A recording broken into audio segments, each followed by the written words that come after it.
Hello, everybody. Welcome in to episode 23 of Two Countries, Two Americas, All Sports. Here, this is April 7th, 2022. MLB opening day as I speak. The Atlanta Braves, my world champion Atlanta Braves, are currently in an opening day match against the Cincinnati Reds. Bottom the second inning, 1-0. The Reds lead, but who cares, right? The Braves got to raise a National League and World Series pennant today. So I don't. So even if the Braves lose, you Braves are getting to do something that a lot of fans have never gotten to experience their team to do. So it's certainly a very interesting day for that. By the way, I'm Nicholas Hill, live from Chattanooga, Tennessee, of the United States. Hope your week has been great here, the first full week of April. Joining me from Americana, Sao Paulo, Brazil, is Gustavo Tomazeli. Gus, how are you doing? Doing well, doing well. Yeah, it's the first week of April. It still feels like summer, even though it's fall here. And busy weekend. Congratulations to all of state champions here in Brazil. The main ones: Palmeiras, Fluminense, Atlético Mineiro, Grêmio, Curitiba.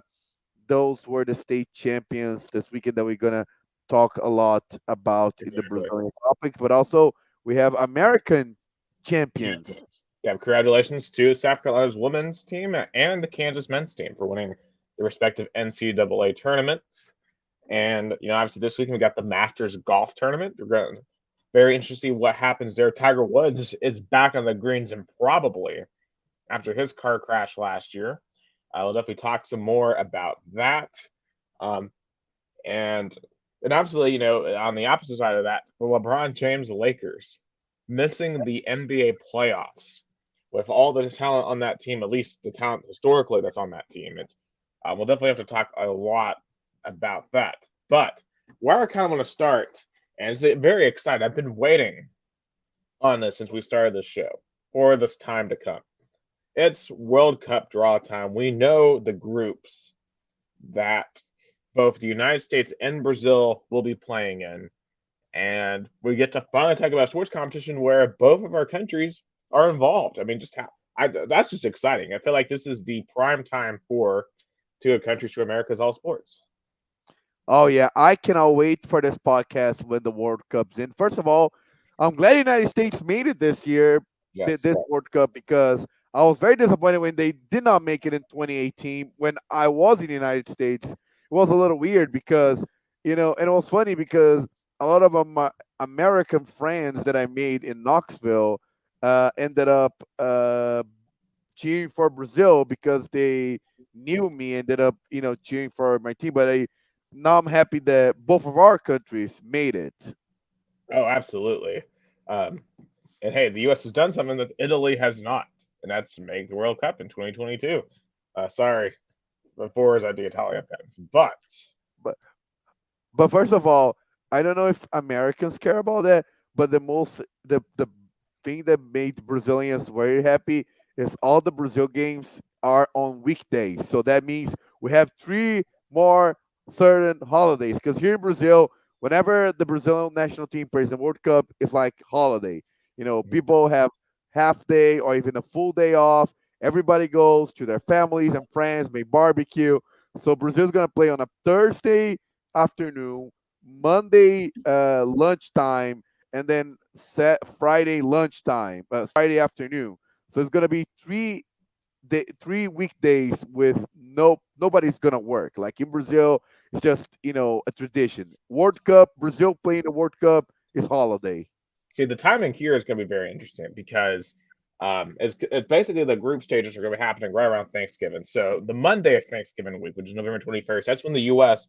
will play that Ukraine, Scotland, Wales playoff winner. And that's the Monday of Thanksgiving week. And a lot of people are kind of already off by then. So people have the whole week off. Some people are still working, but that'll be a huge deal. And then on Black Friday, day after Thanksgiving, the U.S. plays England, which is just so fitting for a Thanksgiving weekend holiday. And the only thing more fitting would be playing England on the 4th of So I, July. so I guess Fox now not gonna have the Thanksgiving dilemma. Yeah, at least with the U.S. Now, obviously, there should be games on the 24th, which is Thanksgiving Day. Well, I'm sure they'll probably just kick whatever game they're going to show The on Brazil Fox game English will One. be literally the Brazil game. Brazil plays on Thanksgiving Day. I think will be around 4 p.m. Brazil time. I think it will be like 3 p.m. in United States, or even Well, I'm 2 sure the p.m. I'm sure the Detroit Lions game by then will be a blowout. So I'm sure most people will be tuning in over to the World Cup game. And then the following Tuesday, the 29th, the U.S. plays Iran, which, from just a pure geopolitical standpoint, is that's just an intense match. But but all politics aside, and especially considering that if Ukraine gets that spot in the Group B, what the just the different um, nuances that that group has. Let's just kind of go group by group here. So let's start with group A. We've got Qatar, Ecuador, Senegal, and the Netherlands. A lot of people are calling this group one of the weaker groups in the entire draw, because you got the host country. The Netherlands is probably the strongest team there, but Ecuador, Senegal, I mean, that's popular either way. Qatar, I know, had a really good showing last year in, what was it, the Gold Cup? So, what do you think about that, Gus? Of course, Netherlands is the favorite. I mean, they have a young core. I think they, especially fueled by Ajax, which will be dominating in Advis, the Dutch league. I think the second spot, I think Senegal, because Senegal always does well in the group stage. I remember 2002 when they surprised everyone, eliminating the current world champions at the time, France. But I think Qatar, I think they're going to be eliminated and going to repeat South Africa 2010 will be the second host, the second time a host nation in the World Cup will not advance to the knockout stage. I think it will be Yeah. Netherlands in the first place and the Senegal second. So you don't see them repeating the Russia 2018 performance, get into the quarters. No, no, no, no, no, no. I think Qatar, it's, they. I mean, I probably they're gonna have some players that are imported. I don't think they're gonna be all full Qatar-born players, but I still feel like they are a nation. Even though they're playing their first World Cup ever, they are miles away for Ecuador, Senegal, and Netherlands in terms of soccer development. I'd say that's probably fair. Definitely, I would agree with you. Netherlands. I mean, I'd think about 2010, where they were the runners up. They had a couple of other opportunities there when they had like was it Dutch Van Persie was his name? I think. They had a couple of other really good. They had Snyder. Um, Yeah, it was their better their best team. I mean, the Snyder, Robin. yeah, Uh, they eliminated Brazil, by the way. I remember 2010, which it was so sad because Brazil had their best first half performance in the World Cup. Brazil should be beating Netherlands that game 3-0. They had a one goal was disallowed by offside, and then the second goal was one of the most beautiful goals I've seen in the World Cup. Felipe Melo passed the ball, and the ball just crosses the entire off defense side of the field of Netherlands. Beautiful pass by Robinho. And then on the second half, Brazil had a really meltdown. Was a complete meltdown, a shutdown.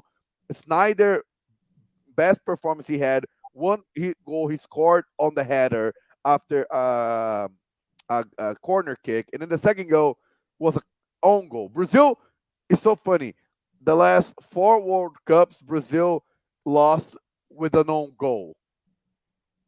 yeah, Belgium 2018 and Netherlands in 2010. yeah. Of course, obviously, what happened in 2014 as well. Yeah. And So Netherlands Netherlands. and Netherlands come with a lot of pressure too.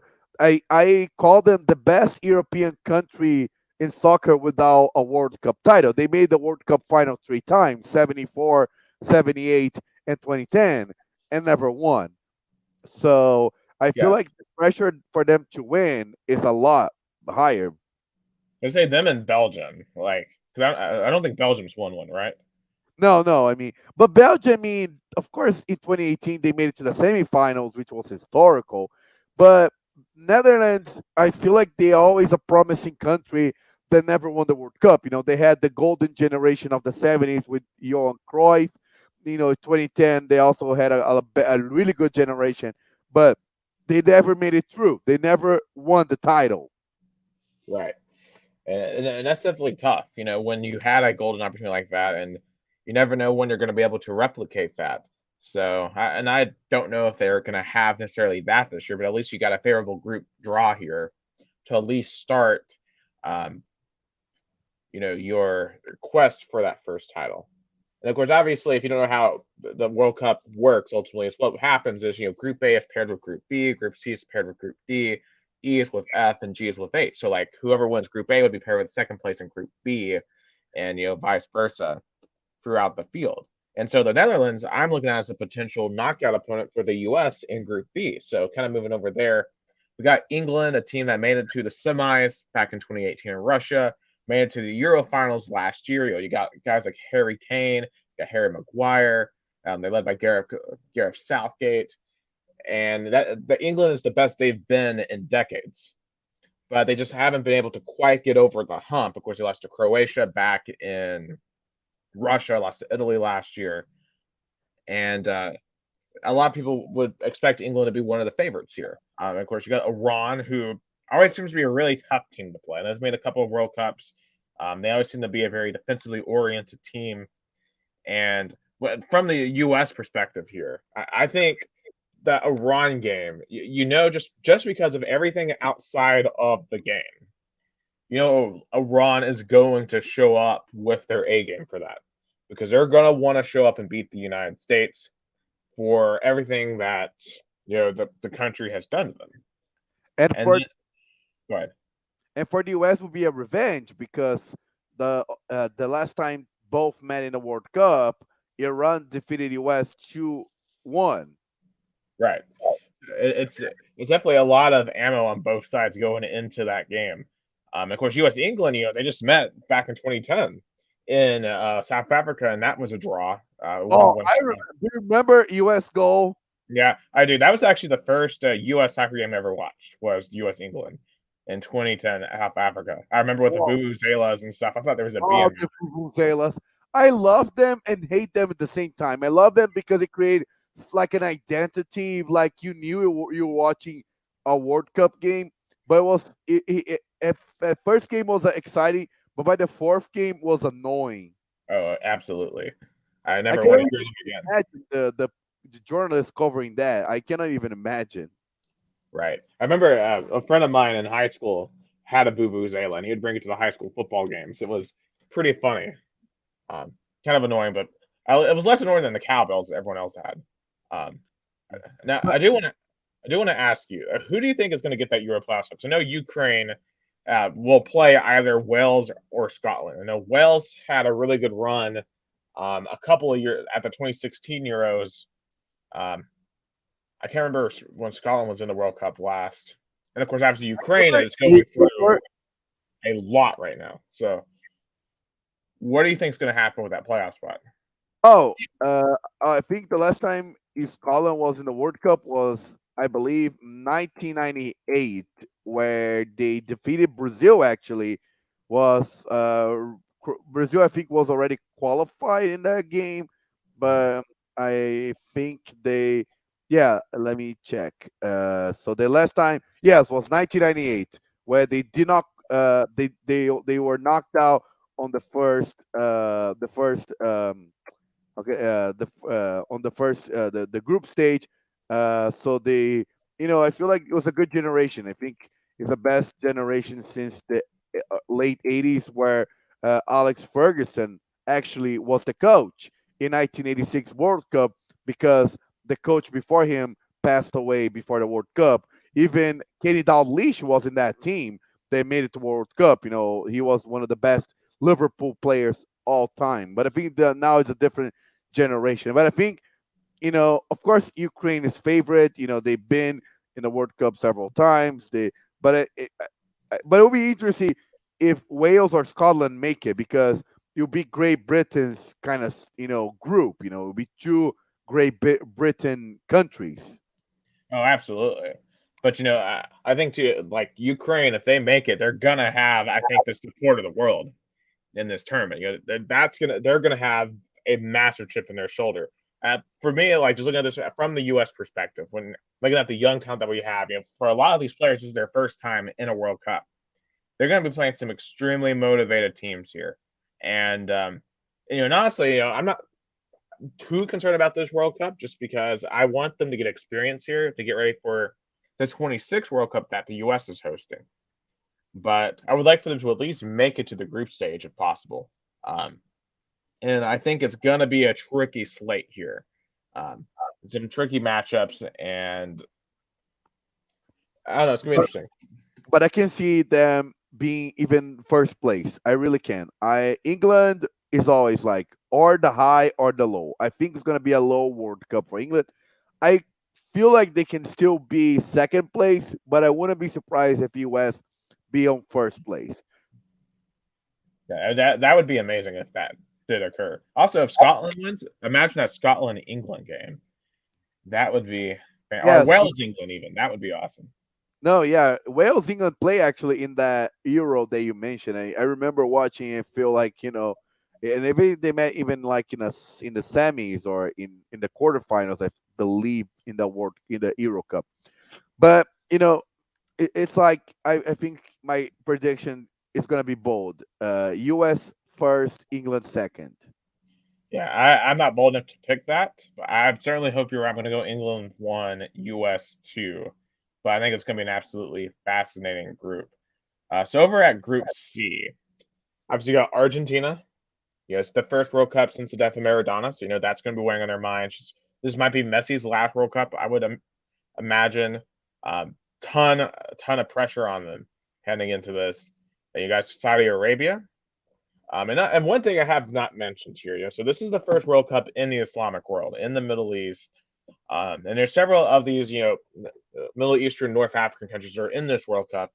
And I have this feeling one of them's going to make a deep run, and I just don't know which one. Yeah, I I think there's a scenario I call the Ghana 2010 scenario. Do you remember Yeah, where Ghana made it even to the quarterfinals in South Africa? So they kind of represented the African continent. I know that game was one of the most dramatic World Cup games of all time.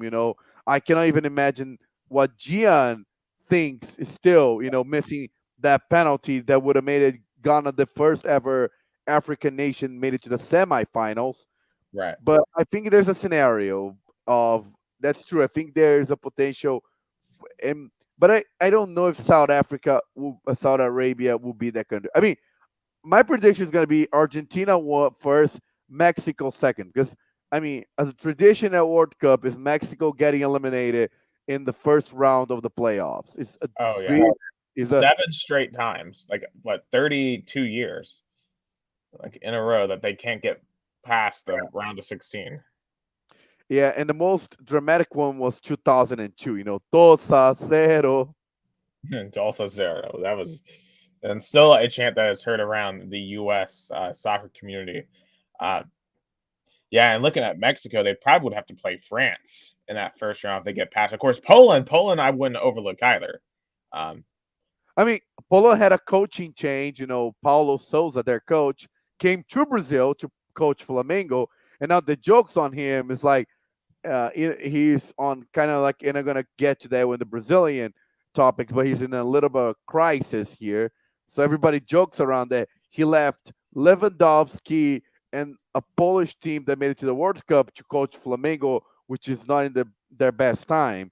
But I think Polish team has a potential. I don't know if Lewandowski itself can carry a team, can be, made it to the knockout stage. I still feel like Mexico and Argentina are the best two teams in this group.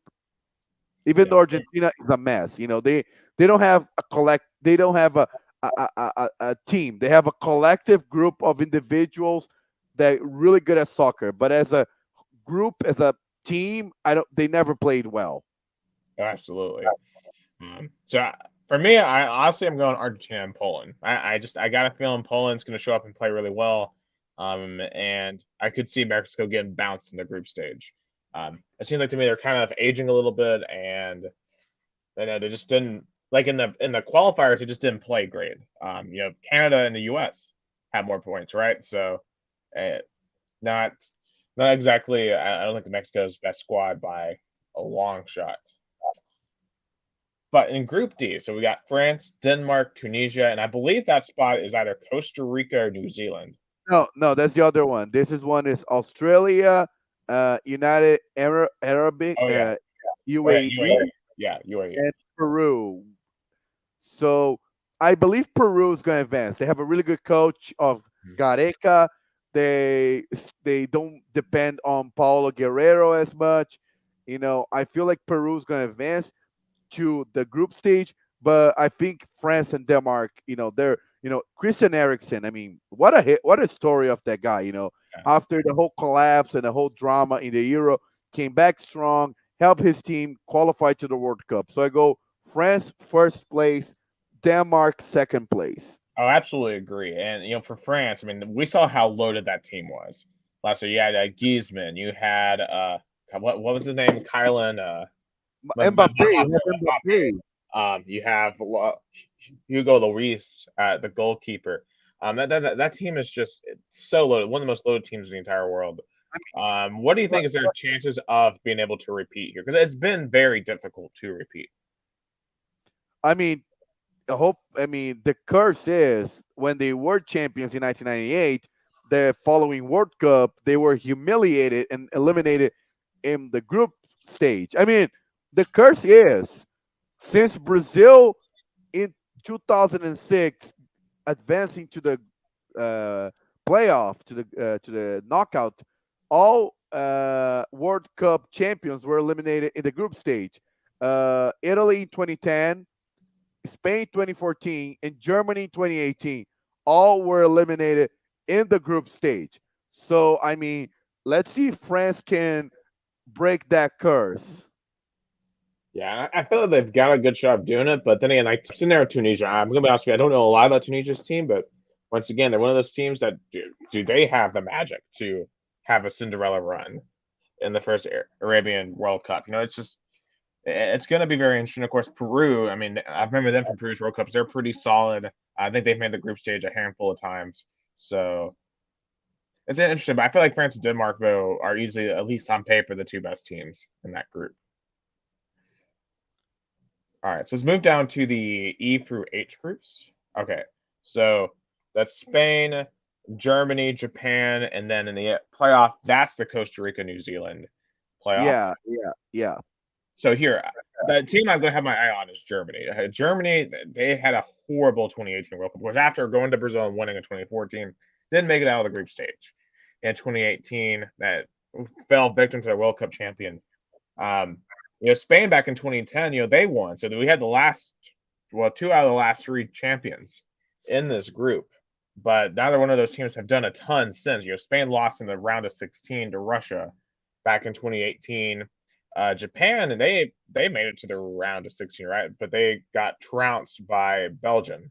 Yeah, They went up they 2 were nothing. they were up 2-0 and they lost it. Thank you so much, Japan. Here, everybody in Brazil loved that result. Right. So that's an interesting group because obviously Japan has been interesting. You know, they've had some horrible results. They've done decent well in others, but I don't know if they really have the firepower to really compete here. I mean, Spain and Germany, we know what historically they've brought. Obviously, Spain, they've always had that problem where, how do you get the people from Catalonia and the people from the Madrid region to coalesce into one national team? And they were able to do that in I 20. And I think it's going to be even harder because this generation of Spanish team, I think it's now a new generation with not so much talent of both, sides. You in 2010 you have a full Barcelona Madrid squad, with Xavi, Iniesta, Davi Villa, Fernando Torres. You had Pujol. So now it's a whole different group. Oh, for sure. And I feel like La Liga's just taking a step back too. I remember like when I was a teenager, it seemed like La Liga was the best sports league. It was unquestioned. But it seems like now it's moved more to EPL at this point in terms of the undisputed best league in the world. Oh yeah, I mean, even though Real Madrid and Atletico Madrid are doing a really solid, matchups against British teams, with Manchester City and and Chelsea. Right. But in the World Cup is another point. I mean, of course, Spain is still there. They're recovering for the drought of Real Madrid, and Barcelona national players. In 2010, you had a really good Spanish players from of those two teams. Now they are kind of still on a reboot. And Germany, I think probably is going to be, and I believe the last World Cup of Joachim Löw, so they're already ready to transition a coach. Absolutely. And how much of that 2014 World Cup team is still on the Germany team for this year? I mean, of course, you still have, I believe Neuer is still out there. You have, let me check, but I mean, you have um, Mile Neuer, you have um, Draxler and Mueller. And I think all only those three, players, are there were in 2014. Yeah, that's insane. So 8 years, the team has completely flipped over. So kind of a new generation of Germans that have to write a new legacy because they had that whole 10-year development program from the mid 2000s because I believe it was at 2002 where they didn't even make it or like they didn't make it out of the group stage and they kind of revamped. No, Um, they revamped after the 2002 World Cup. Even though they made it to the finals, they felt like was the end of one generation with Michael Ballack and Oliver Bierhoff and Oliver Kahn was the end of one generation and the start of the other. right. So and of course it obviously culminated. So they're kind of in it now. Um, so it's gonna be interesting. First, who do you think's getting that playoff spot between Costa Rica and New Zealand? Because Costa Rica, they've played really well in some recent World Cups. Of course, I remember Brazil, they made it to the quarterfinals. New Zealand really has never played too well, at least not in the World Cups that I've seen since the start I of the mean, last. they played really well in 2010. The 2010 they were eliminated undefeated, Right. So, even while losing to Italy. Kind of eliminating Italy. right. So, so how do you think that group's gonna? Uh, I think Costa Rica's gonna win. I mean, they're I think they're a better team. They have way more professional players. I mean, I don't see Costa Rica losing that qualifier. I just don't see it. yeah. So do you see Spain and Germany advancing from that group? Yeah, definitely. Spain and Germany advancing. I think Germany first, Spain second. I would agree with that. I do think Japan has a chance to make noise there, but I'm not necessarily holding my breath on it. But I think that'll be a very entertaining group for sure. Um, Group F, we got Belgium, Canada, Morocco, Croatia. This one is a Well, probably one of the hardest ones. I go Belgium and Canada. I think this Canada team was lucky enough to fell in a group that I can see them being the upset. I mean, Croatia is not as strong as in 2018. Modric, even I don't think that he's in the same player as he was 4 years ago. So I think Canada is going to be the upset. I take Wow. Belgium first, Canada second. I mean, that's definitely a team I'm excited to see. I'm excited to see what the Canadians can do. Morocco too. Morocco has I feel like a shot too to maybe go on a Cinderella run there. I don't know. It's just a feeling potentially there. Of course, Belgium. We talked about 4 years ago. They lost to France in that semifinal game. And really, in my opinion, that was the true championship of that World Cup. Those were the two best teams in 2018. They came up short last year in the Euros. Just they gotta break through because I don't know how much longer they really have with this current generation of players. And it feels like if unlike some of these other countries, Belgium just can't automatically replenish them like a Germany, like an England, um, like Italy. Like, if you're Belgium, you got to take advantage of this now. Oh yeah, oh yeah. I definitely agree. I feel like the championship window for Belgium it's narrowing. I think 2018 was a big opportunity, but they have a shot. But I think if they don't take opportunity, I don't think they're gonna have another roster as good as this one. Right. I disagree with that. I'm still going to go Belgium, Croatia. Um, but then I could see Croatia taking that step back. I mean, that run they made anyway in 2018 was remarkable.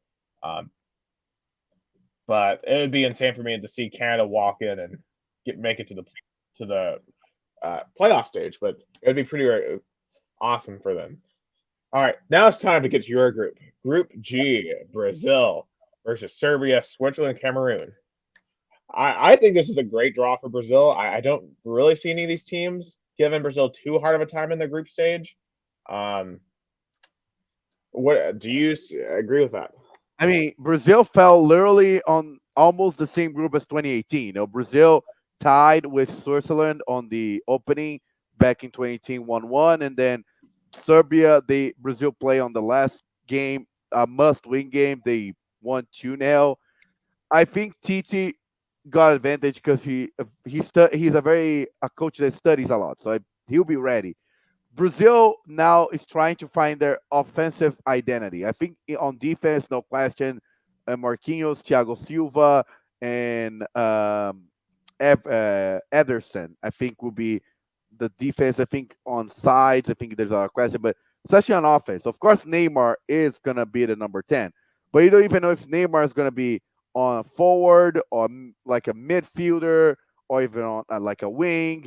Like TJ is kind of still trying to balance. I think he got some answers on those last qualifying games, especially the one in Maracanã where he tested Neymar, Vinicius Jr., and Richarlison. I think that's the best, you know, offense for Brazil. Those three players, but you still have Anthony from Ajax. You still have Rafinha from Leeds United. You still have Firmino from Liverpool. So there's a lot of questions Brazil needs to answer before their debut versus Serbia. But I think Brazil is going to be definitely the first one. Second, I'm going to go Serbia. I would agree with that. I think Switzerland definitely has a shot to get Serbia there for that second spot. Cameroon, definitely, I would love to see them get that second spot. To be honest, I want to see an African team make a deep run. Just to be honest with you, but I definitely see Serbia Switzerland in that second spot after Brazil. Um, then, if you look over at the H group, the last Group H, we got Portugal, Ghana, Uruguay, and South Korea. And this one's really interesting to me too. Um, I feel like this one could go a million different ways because obviously you got Cristiano Ronaldo, who I think like Messi with Argentina, this might be his last World Cup. Of course, Ghana, we know what they've been able to do over the years. I know they kind of had a falling out within their like soccer federation a couple of years ago during I think it was the 2014 World Cup. So I'll be curious to see how they've recovered since then. Uruguay, they made some runs over the times, but it doesn't seem like they've ever quite at the level of Brazil or Argentina. And South Korea was humiliated in the previous World Cup. So I'm curious to see how they are able to bounce back. How do you see that group playing out? Even though South Korea, I remember they defeated Germany and eliminated, kind of knocked out the at that time the world champions. Uruguay has a whole different generation. There's gonna be Cavani, Suarez, Loco Abreu, which by the way was one of the most bold players in World Cup of all time. If you have to look it up, when he scored the decisive penalty on a penalty shootout versus Ghana, the Cavadinha. I mean, he was courageous. But it's a whole generation. You have a lot of players that play in Brazil, like Canobio and David Terans. You have even players that play in the MLS, like Santi Rodriguez and Cesar Araujo. But I think Portugal with Cristiano Ronaldo. I think I'm gonna go with Portugal and Uruguay. I would agree with that. Portugal and Uruguay, and the pressure's on. I'm very curious to see if Portugal or Argentina can make that run and cement either Ronaldo or Messi. I mean, obviously, I know they have uh, just to cement their legacies even further because neither one of them have a World Cup, and I feel like if either one of them were to get one, that would permanently elevate one over the other. Even though I think Cristiano Ronaldo's legacy is already set. I think for Portugal winning the 2016 Euro, I think was a legacy that our, even though Argentina also is already happy with Messi after winning the America Cup in Brazil versus the Brazil national team. I think both for their their fans in the retrospective countries, they are already made that title that they needed. Messi bring back a title for Argentina after 28 years in Brazil. Cristiano Ronaldo winning. Both of them won a title versus the home team after so many years without a title. But of course, for their legacy as the best player of the generation, whomever wins the World Cup, then I think the conversation is over. Oh, for sure. I absolutely agree with that. So, I know you would like to do some knockout predictions. I'm I can pull it up like we can go. I'll go then. So it will be uh first A versus second B. On my prediction, that was Netherlands versus England, England, for you. Yeah. but we can go with the US too. Right. Well, I'll go Netherlands, US. You'll go Netherlands, England. So for me, as much as I want to pick the US here, I'm just not seeing it. I don't think they're consistent enough to make a deep run. At least right now, they're still really young. Hopefully, in 4 years, they'll be at the point where they can make that deep run. But I'm seeing Netherlands taking this one. Um, I'm gonna go with England. I think England will be a surprise. I think after getting kind of you know second place, I think they can. I think I'm gonna go England. Interesting. So, um, and what I'm looking at here is just kind of like the winners are the kind of the schedule. So the next game would be the winner of Group C versus runner-up of Group D. So the winner of Group C, I have Argentina versus Denmark. Yeah, that was mine too. Oh, I don't know. Even though Argentina is better, I really can see them losing. But I'm gonna go with Argentina. I'm going to go Denmark. You know, I think Denmark they really play well as a team. At least that's what I remember from the previous tournaments. And I think Argentina is prime here to kind of fall flat on their face again. So I like Denmark. All But right. So but next, go ahead. again, I agree with you. I mean, I really can see Argentina, blowing. But uh, I still feel like Messi is the kind of game that he will go through. Oh, absolutely.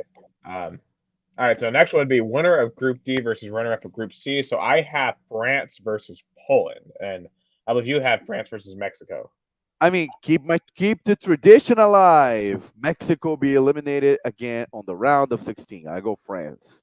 Yeah, I'm gonna go France too over Poland. I think France is just they're so loaded. I don't see them losing there in that round. All right, winner of Group B versus runner up of Group A. So you're gonna have the U.S. versus you're going with Senegal. I'm going with England versus I don't know if I've actually picked one. I'm gonna go bold here. I'm gonna go Qatar. I think Qatar is gonna pull off an upset there in the group stage. Bold pick, sure. But I'm gonna go England to knock them out in the round of 16. And I'm gonna go both on my side. I think US is go to the quarterfinals. I'm really confident on the US team. Nice. I love that confidence. So let's kind of keep up here. So far, one of the so two of our I'm keeping the quarterfinals in my head here. All right. So the winner of Group E versus the runner-up of Group F. So I have Germany versus. Scroll down here. Oh, Back okay. back down to the bottom of Group F here. I have them versus Croatia. So Germany versus Croatia. I'm going with Germany. Oh, me too. Germany. I think I'm gonna go Germany. Oh, my was Canada. I think Canada, as much as I think it was a historical run, it ends versus Germany. Hmm. Okay, winner of Group G versus runner-up of Group H. So I've got Brazil versus Portugal. the Portuguese showdown. I mean, I could go on Uruguay winning that group. So I'm going Brazil, I mean, Portugal, Portuguese showdown. I mean, either game would be a really classic. Would be for the ages because again, Brazil and Uruguay, I think they only met once in the like the knockout stage in the World Cup was the 1950 final, which was I think the biggest upset of any final of a World Cup. Brazil playing at home, was up by one goal and then lost 2-1, and they back then they could even tie to get the championship. But I gotta go Brazil. I think Brazil. I think they go ahead. The Brazil do really well versus South American teams in the knockout stage. They eliminated, and even South and North America. They eliminated Mexico in 2018. They knock out Chile and Colombia in 2014, and then Chile again in 2010. So I think Brazil, if they get Uruguay, I think they can advance. But the Portugal is another problem because then if I mention how Brazil is really good in the knockout stage versus South American, North American teams, Brazil's been really bad versus European teams in the knockout stage. In 2006, when they play the first European in the knockout, eliminated by France. 2010, the first European they faced in the knockout stage, eliminated by the Netherlands. 2014, the first team they faced in the knockout, eliminated mercifully by Germany. And then in 2018, the same story. Brazil met an European team in the knockout stage, the first um, game versus the European in the knockout stage, eliminated. So I'm gonna go with Brazil because I pick Uruguay, but if Portugal, I don't know. I'm going to stick with Portugal here because it feels like it's Cristiano Ronaldo versus Brazil, which that would be much watched television. But I don't really trust Portugal that much, unlike the Brazilian team. So I like Brazil there. It, But that would probably be the most exciting single matchup of the group stage would be Brazil Portugal if that were to happen, or Brazil. even though I feel like it's the last time those teams playing the World Cup was in the group stage 2010, and I remember how awful that game was, how bad. There's a scene that I have to find it to show how this game was awful. Yeah, definitely. As you're finding that, let's we're going to go down through here. So Group F winner versus Group E runner up. So that would be Belgium versus Spain for me. I'm feeling Spain. Oh no, not Spain. Belgium. I'm feeling Belgium. I feel like Spain. I feel Spain. Interesting. I mean, that game could go either way too. That'd be an entertaining game. But I definitely like Belgium there. And then the last first round of 16 game, at least it'd be the winner of Group H versus the runner up of Group G. So I've got Uruguay versus who did I pick? I'm gonna go Switzerland. Uruguay versus Switzerland. I I like Uruguay. Mine was Serbia versus Portugal. I gotta go Portugal. All right, so that's all the round of 16 games. So we But, down go. but I have to show before we move on. I have to show this scene from the Brazil Portugal game in 2010. It was look at those two. Those the most violent players on the scene on the right. I'm trying to remember if I remember that game. I probably don't, but Yeah, I remember as the Felipe Melo Pepe game. Oh my God, those two were just like the most heartless, toughest defenders, and they face it off, and everybody remembers that game from that scene. oh yeah.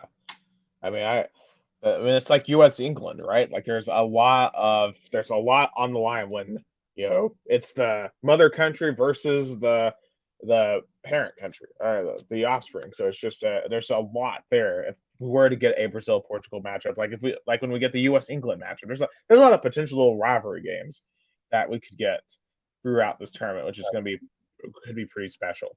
All right, quarterfinals. So winner of game 53 versus game 54. So that would be trying to think. So for me, that would be Germany versus Brazil. Oh God. Yeah, Oh God. Um, it'll be a rematch, and mine would have been I guess Brazil versus Germany too, because Germany. I Oh oh Lord. my God. I'm gonna go Brazil because I feel like this year will be the year of ending the curses, but you'll be I a I think they'll rematch. get him back. They'll get him back. Because if that happens, Brazil is going to come out and be so motivated for that game, for the humiliation they suffered on their home turf, or because everyone remembers 7-1. Like it's like 28-3. Everyone remembers 7-1. It is time for Brazil to get to overcome the curses, to overcome the trauma of the past. Brazil over Germany in the quarterfinals. Holy cow! I really, for your sake, I hope that game doesn't happen. But man, the drama of I that game. even though as much as I love Brazil, I love soccer more. So I want that game to happen. You'll be. I mean, everybody will be the talk of the country. Everybody will be excited for it. Oh, absolutely. Okay, so I'm trying to think here. For 49v50, I'm gonna have Netherlands versus Denmark, and you're gonna have I think here you're gonna have England versus France. Oh, no, not France. Trying to think. You had Argentina versus Argentina. England versus Argentina. Oh my God, what a game! Oh wait. Oh my God, that would be incredible too. This game has so much political and even the sports background. The 1986 hand of God goal, the 1998 Beckham being red card and Argentina advance, and then 2002 Beckham scoring and eliminating Argentina. It's so much history behind that game, and I'm gonna go with England. Argentina. It would be delicious to see them being eliminated by a team that, as Brazilians hate Argentina. I think England has a rivalry of their own too. Good lord, that would be unreal. My matchup is so boring in comparison. Netherlands and Denmark. I'm gonna go Netherlands if my matchup were to occur. But I really hope now that it's England and Denmark because that would be or no England and Argentina because that would be just an absolute classic to get in the quarterfinals. Okay, so in the other two quarterfinals, we have trying to think. So you would have the U.S. versus France, and I would have France versus trying to think England, right? Yeah, France versus. Oh God, either one of those games would be nuts. Like France versus the U.S. or France versus England. I mean, I'm gonna go with France. I mean, again, historical run by the US, but France just had a better team. Yeah, France England.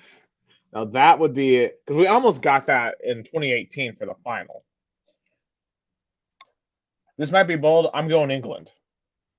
I'm going with the. I think England is time. They're going to be screaming about it coming home after this match. Give If me England in the if quarter. England win this game, this will be they won't stop talking about it. You'll be resurrecting all the football's coming home chants. Yeah, I mean that'll be the one of the biggest matches in English football history if we get England France in the quarters here in this World Cup. So England either versus France or Argentina in the quarters. Take your pick. And of course, if the U.S. were to play France, that'd be probably our biggest soccer match ever in uh, in team history. So I don't know. I still feel like 2002 versus Germany was still big though. They really gave it a hard time to Germany. I mean, I really feel that 2002 US team was still for me the best. yeah. So we'll have to see what happens with the U.S. So you've got them going to the quarters. I've got them going to the round of 16. The final quarter. Trying to just do the math here. Okay, where am I at? I'm down here. So winner of 55 and 56. So that for me would be I think I had Belgium versus Belgium versus Uruguay. I'm And gonna go with Uruguay.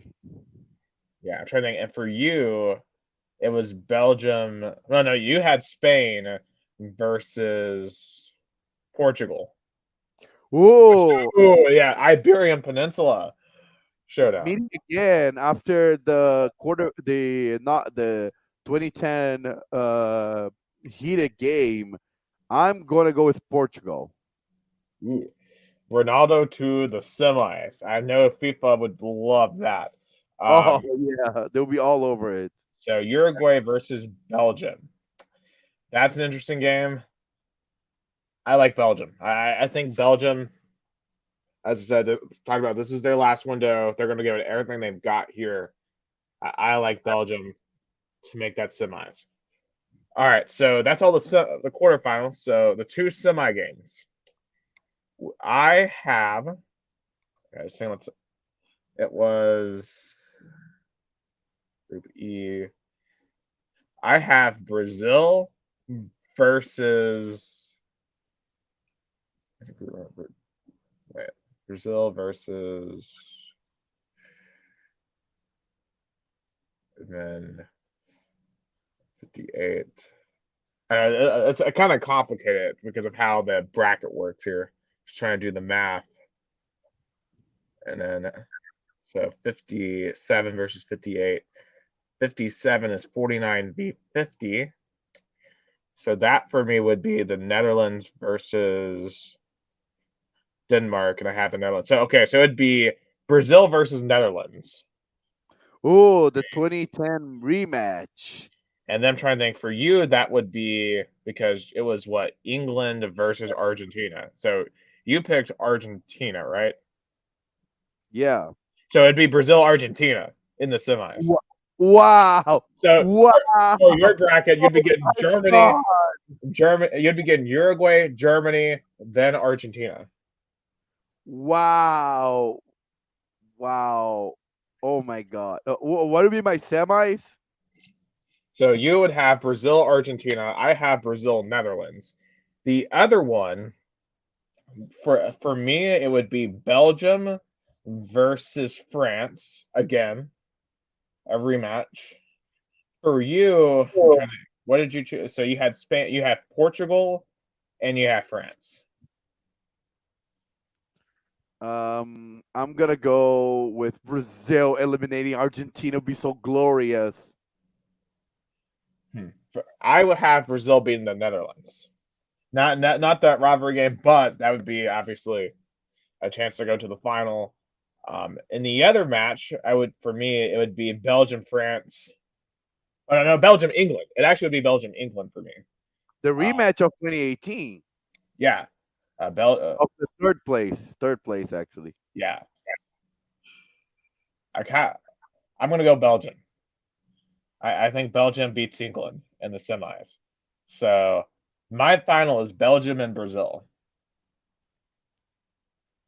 And mine is Brazil. and your other final is Portugal and France. Oh, I'm gonna go with France. Brazil France rematch of the 1998 final. And so I've got Brazil Belgium, which is what the quarterfinals from 4 years ago. Um, which one would you rather have in the final? Would you rather have Belgium or would you rather have France? Um, as a soccer fan, I would rather have France, but as Brazilian, Belgium. Because I definitely would. I would pick Brazil to beat Belgium for the final. I'm trying to think that third place game. That would be what for me. It'd be Netherlands versus um, England. I think England would take third. Um, but Brazil France. What do you think happens in a potential final there? I hope Brazil. I mean, I hope it won't happen a 1998 scenario where the best Brazilian player have a convulsion hours before the game. I hope Neymar won't have a convulsion Right. and and then will be out of the game, but then miraculously be on the starting lineup and play horribly. I hope that won't happen. So I really feel like this year will be Brazil year. I mean, the last time a World Cup was played in the, let's say, Asia part of the world, Brazil won 2002. Just coincidences. Yeah, it certainly is an opportunity for them. Uh, and it's going to be irritating. All the potential matchups here are so exciting. So I definitely we'll talk way more about the World Cup when we get later in the year and get closer. Obviously, kind of monitor those qualifiers. And yeah, so definitely fun to kind of figure out what the path looks like for potentially the Brazil, for potentially the U.S. So and kind of fun. So if the U.S. were to like go on a theoretical, at least in Gus's bracket, they were to upset France, then they would have to play. Who did France beat in your semi? It was Portugal. The U.S. versus Portugal, which that was a great game in 2014. And then in the final would be U.S. v Brazil, which that would be just nuts. In my bracket, the U.S. if they beat the Netherlands, they would play um, Denmark in the quarterfinal, which I think that's a potentially good matchup for the U.S. Um, if they were to upset the Netherlands. After that, they would face Brazil in the semis. You get past Brazil somehow, Belgium winning there. So there's just definite scenarios there to think about for a potential deep U.S. run. Yeah, I think it's I'm getting excited about the World Cup. Talking to you right now, I'm feeling excited for the World Cup. It's gonna be first time that I remember the World Cup will be after the presidential elections here. So at least we're gonna have a drama, then happiness, and also it's gonna be for Brazil. It's gonna be even interesting. Going to be interesting to have the World Cup at the end of the year because for us it would be exciting to have a World Cup, as like a ending of a season. I know for America it should feel like the middle of things, but here in Brazil it would be like kind of closing the year. And it's funny, that's why all the soccer in Brazil was crammed because every professional soccer tournament in Brazil has to be done at least 10 days before the World Cup. Oh yeah, going to be a fun year and a fun ending to it. All right, so let's kind of switch to some country topics here. We're going to go kind of somewhat quickly on them. So Final Four review, as we mentioned earlier, South Carolina and Kansas are your national champions. South Carolina just dominated the women's side. Their defensive rebounding were just too much for Louisville and Connecticut in the Final Four. Aaliyah Boston, which was absolutely terrific in the entire uh, tournament. And they were just too physical. Like watching South Carolina UConn in the national title game, it was just stunning to see how out physical UConn was. Because UConn, for the longest time in the women's game, has been the team with that imposes their physical will. Not anymore. South Carolina's that team. They're going to be a team that's going to, I think, run women's basketball for a little bit. Now, how many titles can Don Staley get? I'm not sure. Who in the SEC is going to be able to challenge her? Obviously, you can look at the Lady Vols. I think they've got a shot. They got to stay healthy. LSU at Kim Mulkey's going to have a chance. I don't think you're going to be able to dominate women's basketball anymore like the UConn and Tennessee of the past have done. But South Carolina certainly has that chance moving forward. But the men's side, as we mentioned, that UNC Duke game was just phenomenal. Absolutely phenomenal. And we were talking about this in our private,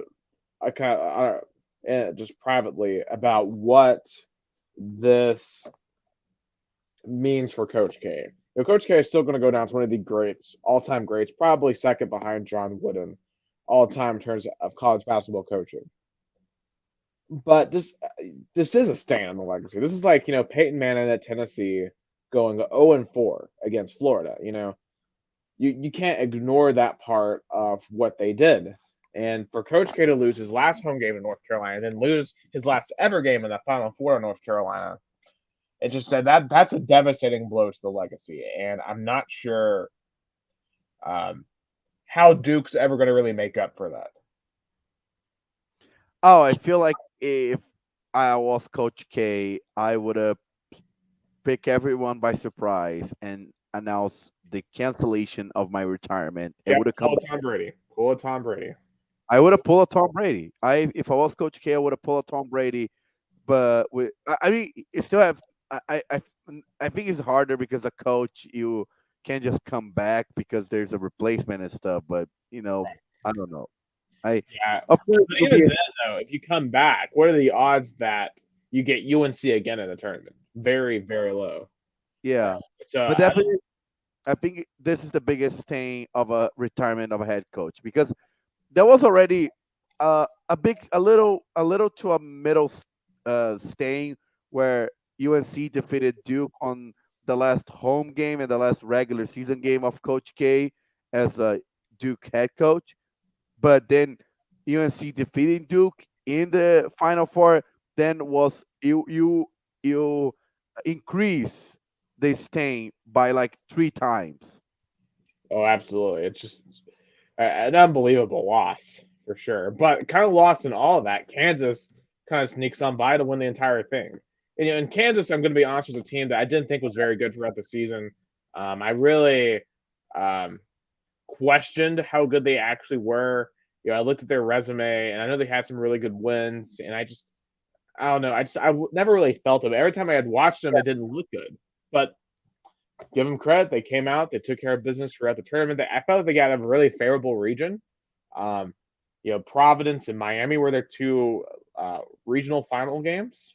Not exactly the toughest. Villanova was down some players, and you got an eighth seed to win a national title. Not the hardest road to the championship ever for Kansas, but they got it done, and that's all that matters. You get the 6 games that you get in front of you, and you have to win them all. And the Kansas did that to win it. And Bill Self, he establishes himself as one of the all-time greats now. He has 2 titles. Kansas only has 4 national championships ever, so he has half of them, which is really impressive combined with like the 10 conference titles he has. Kansas is, they're one of the blue bloods, and they proved that. And now Bill Self probably has a job for life due to that. Because I was starting to question really how much patience are Kansas fans going to have of Bill Self if he doesn't get this one done. I was if he typed in fire Bill Self in the first half against North Carolina when they were down 15, Kansas fans were getting impatient with it, but they came back, won it, and now they've got 2 titles. I mean, you can say they backdoored into it potentially, but they won it, and that's all that matters. Oh yeah, I mean, and also was like a was a matter of justice as well. In 2020, Kansas was a favorite to win it. They were the best team when March Madness was canceled. So Yeah. I feel like it was a little bit of you know a reward after being shut down in 2020. But again, Bill Self also established himself as a coach that can win because again, I think he was the coach where they lost as well in 2012 to Kentucky. Right. And they had been upset a ton, and they just I don't know. I never really believed in them, and I'm gonna be honest with you. I still don't think they were the best team this year. I think there were a couple of teams that were better than them, but it just the fortune favors you sometimes, and it favored Kansas this time. So they are the national champions. No one can take that away from them. I feel like if you put them in a couple of other places in that bracket, they don't get it done. But hey, it just is what it is. Like if you give Tennessee that placement where Kansas was, I think Tennessee could have also made that run as well. But that's just my own personal saltiness aside. It's just the way March Madness goes, and really, it's kind of what I was talking about a couple of weeks ago. How I feel like we shouldn't have out the entire season off of March Madness because of that. Because sometimes your luck is based off where you are in the bracket, and Kansas really got a great placement. Um, and some of the upsets that occurred in their region just really allowed them to get on that Final Four run, and you know they were kind of the last man standing because of it. But moving down to Augusta, it is Masters weekend. I'm not a golf expert, so I'm not going to talk about who I think is going to win or not. But Tiger Woods, after his car crash, after everything he's been through, is back on the course. He actually uh, golfed a hit -1 today, so he's only 4 shots behind Sungjae Im, who's currently leading at -5. Just how improbable is this? I mean, to me, this is an insane story. If he can find his way into contention on Saturday and Sunday, the ratings are going to go for the roof for not technically my employer, but kind of inadvertently my employer this weekend. I mean, I feel like the fresh air of Augusta really kind of, makes Tiger Woods stronger because, again, in 2019, nobody picked him to win the Masters, and he won it. Oh, absolutely. That was one of the most amazing moments in sports of the past decade, or probably ever. Um, yeah, I just remember Jim Nance's call. What was it? Real, the return to glory. I think is what he said. And, obviously Jim Nance always does an amazing job calling the end of the Masters, and I can't wait to watch some of that coverage this weekend down on the greens at I Augusta. have to ask my uncle to come on his show. He's a really big golf enthusiast. He's actually one of the best golf players in Brazil. He is in the, I say, top 30 in Brazil. He made it to the state final, and he was even complaining that Brazilian ESPN won't allow English broadcasting, only Brazilian one. I believe because the rights of Augusta is CBS in America, so probably they are not allowed to show the audio of CBS, only the video footage of, I don't know, but he was very mad about the broadcasting here in Brazil. I don't watch it, so I can judge. Golf here in Brazil is not much watch it or even play. I mean, if there was a Brazilian play, people would be talking, but since there's no Brazilian, I there's no much talk. Oh, absolutely, and definitely too. I think part of it for me, at least, it's in the South, right? Augusta is only about 4 hours from Chattanooga, so people down here get really excited for it just because it is one of the South's biggest sporting events, in addition to one of the nation's biggest sporting events. So, going to be an exciting weekend down there. In the NBA world, the Los Angeles Lakers, my goodness, what a disaster of a season for the Lakers with all the talent they have, 31-48, and yeah, I just don't even know what to say. I mean, you got injuries galore on the team. I think this has to be a lesson moving forward for NBA teams. You can't load your team with a bunch of old guys. You just can't. At some point, it's gonna come back to bite you. No matter how good they used to be, no matter how good Carmelo used to be, how good Russell Westbrook used to be. I mean, this team would have been one of the best teams 10 years ago, but time passed for everybody. Oh, absolutely. And because the only one who's still good is LeBron. He's the one who's still like outplaying everyone at 37. He is carrying that team, but everyone else is falling off a cliff. But And this is LeBron's fault. This is LeBron's fault. He was the one who acted as a general manager and recruited Westbrook and recruited yeah, Carmelo and heavily recruited AD. So this puppy, he is mad. This mess on him. He even make it an April Fool's tweet joke, say he was out of the season. I think it landed terribly. I think LA is ready to move on from him. They got one championship, even though it was a bubble one, and probably Laker fans would not remember because they didn't have the experience being at Staples Center or being in LA.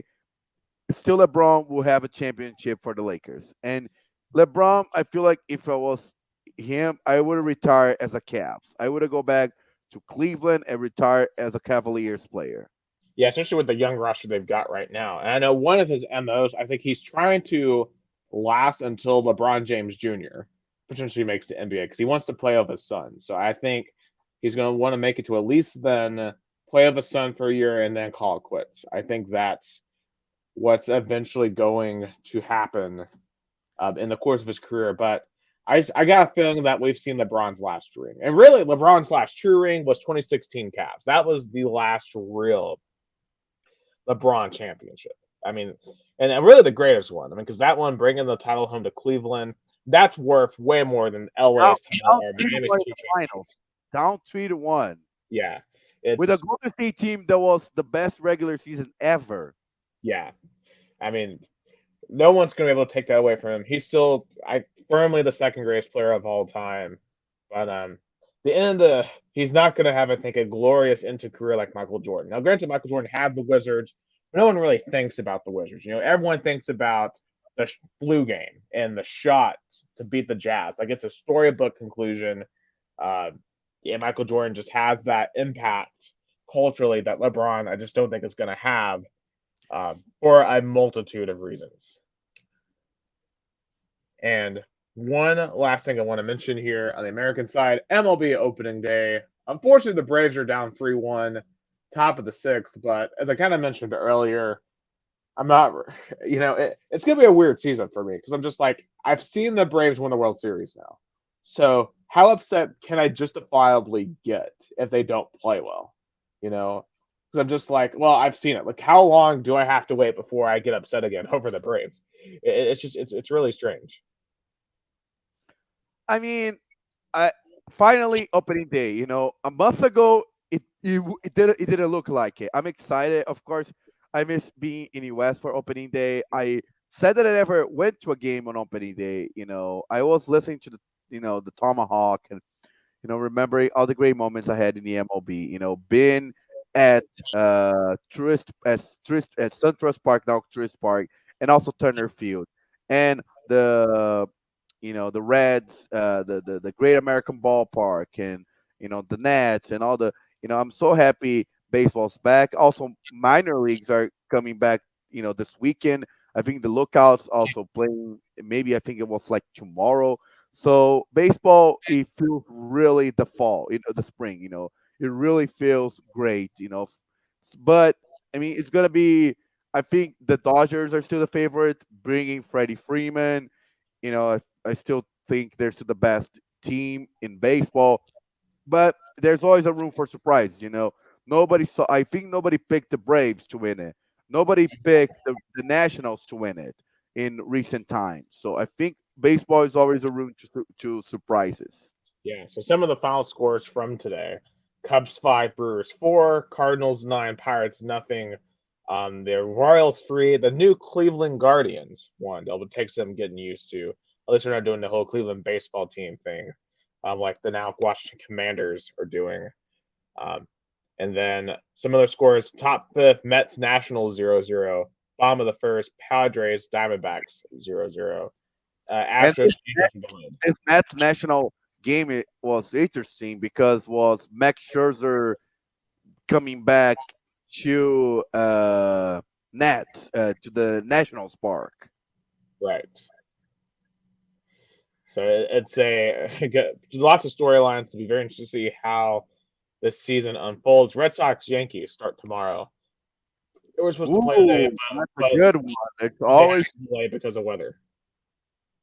oh Yeah, that yeah, because they were supposed to be the first pitch today, but that ended up going to Wrigley. So that's all I have for American topics. I know you want to kind of wrap up those Polista State Championships that you got to go to over the weekend. oh my God, what a comeback of Palmeiras. I mean, they really dominated, decimated, destroyed Sao Paulo. 4-0. I wasn't expecting that. I thought Palmeiras was going to win by two and then we'll lose in penalty shootout. But oh my God, Sao Paulo was such a coward team. They were already faking injuries on the beginning of the game. That was such a cowardly move. But Palmeiras, they're the best team in one of the best teams in Brazil. I mean, Palmeiras, Atlético Mineiro, and Flamengo, they are still a level above. I think more Palmeiras and Atlético Mineiro. I think Flamengo still have the good roster, but their core players are getting old, like Gabriel, Bruno Henrique, uh, Everton Ribeiro, Arrascaeta. They're getting old. And so they're not as good as 2019, 2020. But they're still, good. Palmeiras, I had the chance to speak. I had the chance to talk with Palmeiras head coach Abel Ferreira. What a gentleman! What a guy! And he mentioned how the fans, and it was interesting. Maroon Five was gonna had a concert on Tuesday, so they had to kind of block it out the south side of the stadium, but they still invited 1,500 fans that for free to watch in the area of the stadium that was covered by the stage, and they sang for 90 minutes. They participated on that game. I was so impressed by. Imagine this, Nick. You go to a stadium, but you can't see the game. You had to see the game through uh, um, through a screen, through like a projector, but you're still in the stadium. The game is happening, but you didn't mind. You still cheered. That was one of the most impressive things I've seen in sports in terms of fans. And Palmeiras, they're still the best team in the state of Sao Paulo. So I mean, what a win! Flamengo, on the other hand, lost to Fluminense in the Rio de Janeiro State Championship. Flamengo still paralyzed in 2019. Flamengo still cannot go over the fact that Jorge Jesus left them 2 years ago. So they're still technically playing really well, but they lost another tournament. They lost the Brazilian Championship. They ended up being second. They lost the Libertadores final. They ended up being eliminated in the Brazilian Cup semi year, and now they lost the state championship. So Flamengo, I feel like they really need to revamp their roster. They really need to get rid of the players. Of course, they really mean a lot to the club, especially the Brazilian Championship and Libertadores run in 2019. But it's time to move on. It's time to revamp the roster and get a new side of it. And and Atletico Mineiro is still the one of the best teams in Brazil. They won their championship as well. And speaking of those teams, they played in the Libertadores on week one. Palmeiras, again, another great game, another 4-0 on the road in Venezuela versus Táchira. They had no, trouble. Flamengo got a win that kind of saved the coach's job, 2-0 in Peru. But Corinthians, Jesus Christ, they play terrible. They play with a team called Always Ready. I'm not joking. The name of the team is Always Ready, like, in English. And what's so funny, in Brazil, all the broadcasters butchered it. I had to teach my broadcaster 20 times before they get it right. I mean, that's insane. Just to go through that much trial and error in order to get that final result. No, but I mean, Corinthians fans, they were mad. The leadership of the Corinthians support group went ahead and went to the training ground, the training center of Corinthians to talk to the players. Casio, the Corinthians goalkeeper for the last 10 years, went to a police station to report that he and his family have been threatened, you know, life threats and everything. So I feel like, it's just showed that sad how extreme fan goes. Especially, I hate when leaders of fans go and talk to the players about they're not playing as well, or they need to be shown more willing, or it's not their place. You know, players play, fans cheer. That's one thing I never get. And the fact that Corinthians front office allows those people to get inside the training ground, it's mind blowing to me. I mean, it really is. Just thought process behind that is just really a kind of it's just who knows, right? And the thing is, imagine like the Titans or, I mean, Jacksonville. They play really terrible that year. Imagine if, let's say, 10 Jag fans went to the training ground and demand a meeting with Urban Meyer and Trevor Lawrence because Yeah, they're not playing as hard as they should. And this is during like a weekday on a Wednesday I afternoon. mean, isn't that kind of what Tennessee fans did though in 2017? Okay, like with the 80 to an extent. I mean, it was a Sunday, so I still give that, and I feel like it was a protest of something that really was an end result of something that wasn't going good for a while. But Yeah. Corinthians, they're acting so desperate, and Corinthians, I mean, they lost one game in Libertadores. They went to the semis of the state championship, and Corinthians have been trouble paying the players. You know, a Corinthian sponsor uh, just didn't, you know, so Corinthians sponsor Tausa was supposed to pay one of Corinthians players, but they didn't. They just didn't met their financial obligations, and Corinthians just froze the sponsorship.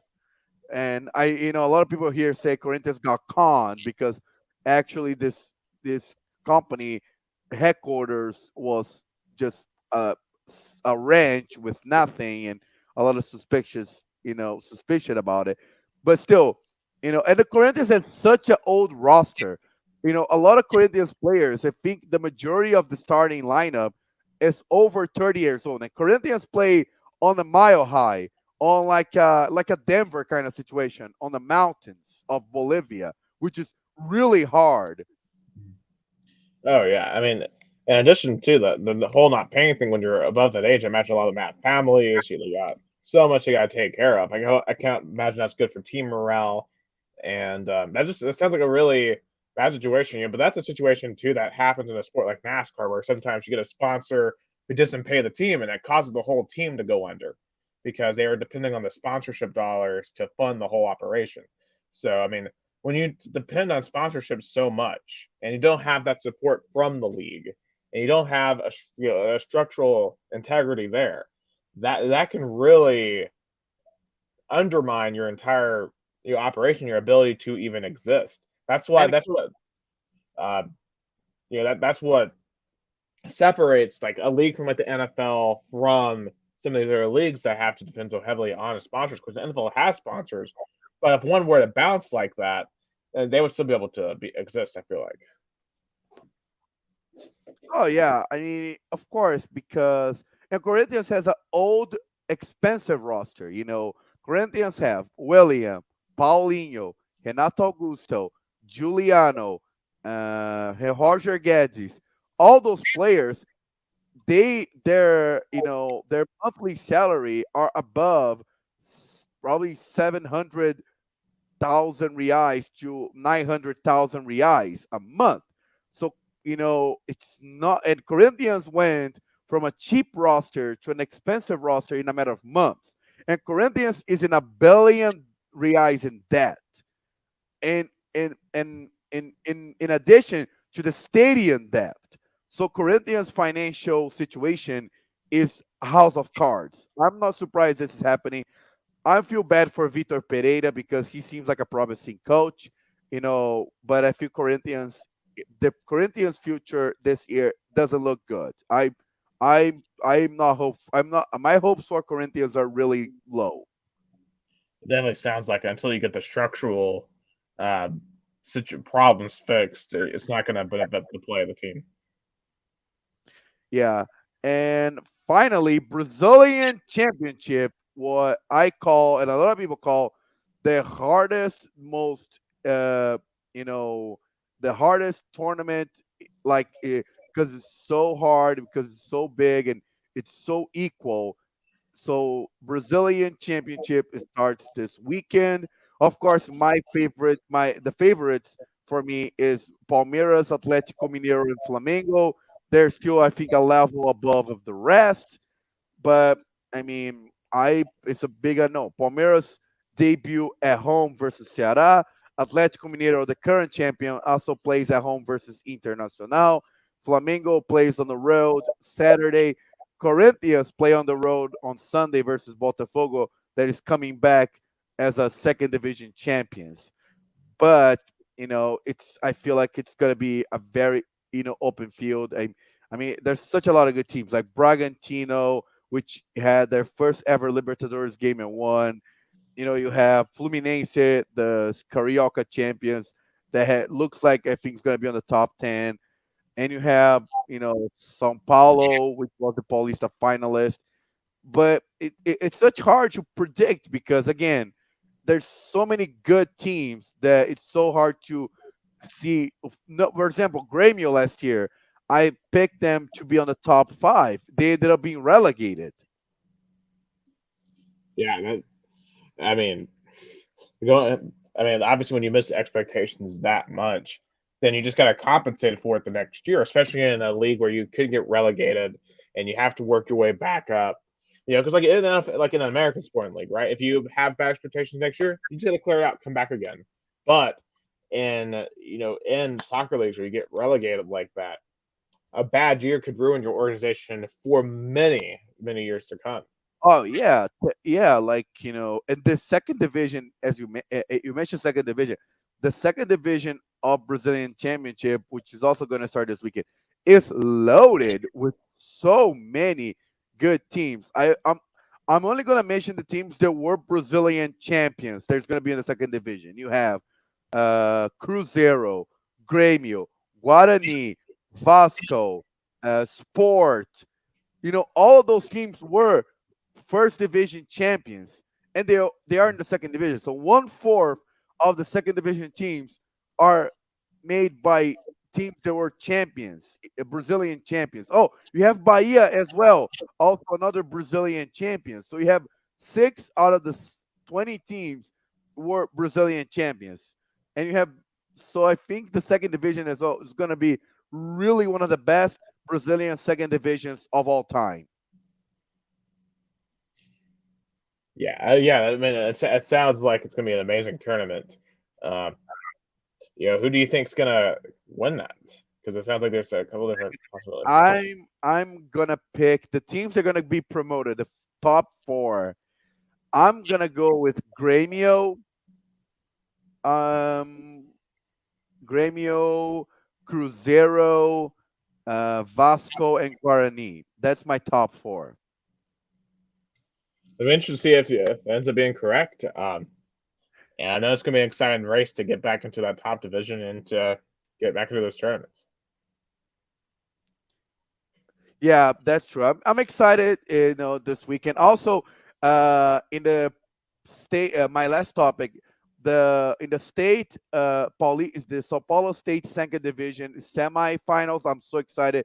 Portuguesa, which is a very very traditional team from the city of Sao Paulo, from the Portuguese colony. They have been to the second division, the state of Sao Paulo, for 7 years. They're ready. They're really close to coming back. They won the first leg 1-0 in Rio Claro. They just need to tie at home to get promoted. So I'm excited to see that. I'll be there in Canindé Stadium to watch that. They have a really good cod cake. Really good cod cake there. It's delicious. Cod cake. That's It's interesting. a very Portuguese dish. Cod cake and It's like uh, crab cake. yeah, it's like crab cake, Okay. but with cod. Hmm. That's interesting. I've never heard of anyone making My a cod parents cake. love that. My parents really love that. I'm not a big fan, but still, it's a very traditional dish there. And the Portuguese colony, I think the stadium is going to be really full, and hopefully Portuguese can go back to the first division instead of São Paulo because they were really really robbed 8 years ago, where a mess that happened outside of the field made them relegated because the situation was they they were saved. In the last week they saved themselves. They were not relegated. But when they put a player that were on the reserves teams on the field, this player was suspended. But the lawyer that tried to get the suspension revoked didn't inform the team that he was actually suspended. So they went to like a Brazilian sports court and lost the points of that game plus 3 points. So they were relegated because of a problem that happened in the bureaucracy level, and they're still trying to recover from that situation. Oh yeah, it's certainly going to be interesting to see how that unfolds. But yeah, so a happy opening day for everyone. I definitely will be tuning in some baseball. Yeah, not going well for the Braves. It's 6-1 right now. Ooh, Reds. But hey, Max Pride is not playing his best. yeah, but hey, you gotta remember though the Braves in like July they did not look like they were gonna do anything, and we saw what happened. So one game does not define your season, especially in baseball, and we'll see what happens. But for Gus Tomazeli, I'm Nicholas Hill. Thank you for listening to Two Countries, Two Americas, All Sports. This has been episode 23. Take care.